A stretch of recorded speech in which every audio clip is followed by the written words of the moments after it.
ಧರ್ಮೋ ರಕ್ಷತಿ ರಕ್ಷಿತಃ. ಈ ಒಂದು ಸೂತ್ರ ಅರ್ಥ ಮಾಡಿಕೊಂಡ ಮನುಷ್ಯನೇ ಮಹನೀಯನಾಗಿ ದೇವರಾಗಿ ಧರಣಿ ಮಂಡಲವನ್ನೆಲ್ಲ ಧರ್ಮಸ್ಥಳವನ್ನಾಗಿ ಮಾಡಬಲ್ಲ. ಮಾನವ ದೇವರಾಗಿ ಮಾರ್ಪಾಡಾಗೋದು ಅಂದ್ರೆ ಏನು ಸ್ವಾಮಿ? ಪರರಿಗೆ ಸಹಾಯ ಮಾಡುತ್ತಾ ಭಕ್ತಿ ಮಾರ್ಗವನ್ನು ತೋರಿಸೋ ಮನುಷ್ಯನೇ ದೇವರಾಗ್ತಾನೆ ದೇವಿ. ಅಂಥ ಮಾನವರು ಯಾರಿದ್ದಾರೆ ಸ್ವಾಮಿ? ಅಗೋ ಧರ್ಮೋ ರಕ್ಷತಿ ರಕ್ಷಿತಃ ರಕ್ಷಿತಃ ಧರ್ಮೋ ರಕ್ಷತಿ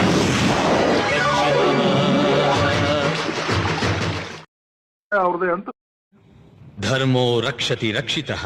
ಈ ಒಂದು ಸೂತ್ರ ಅರ್ಥ ಮಾಡಿಕೊಂಡ ಮನುಷ್ಯನೇ ಮಹನೀಯನಾಗಿ ದೇವರಾಗಿ ಧರಣಿ ಮಂಡಲವನ್ನೆಲ್ಲ ಧರ್ಮಸ್ಥಳವನ್ನಾಗಿ ಮಾಡಬಲ್ಲ.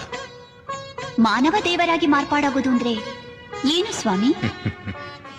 ಪರರಿಗೆ ಸಹಾಯ ಮಾಡುತ್ತಾ ಭಕ್ತಿ ಮಾರ್ಗವನ್ನು ತೋರಿಸೋ ಮನುಷ್ಯನೇ ದೇವರಾಗ್ತಾನೆ ದೇವಿ. ಅಂಥ ಮಾನವರು ಯಾರಿದ್ದಾರೆ ಸ್ವಾಮಿ? ಅಗೋ ಧರ್ಮೋ ರಕ್ಷತಿ ರಕ್ಷಿತಃ ರಕ್ಷಿತಃ ಧರ್ಮೋ ರಕ್ಷತಿ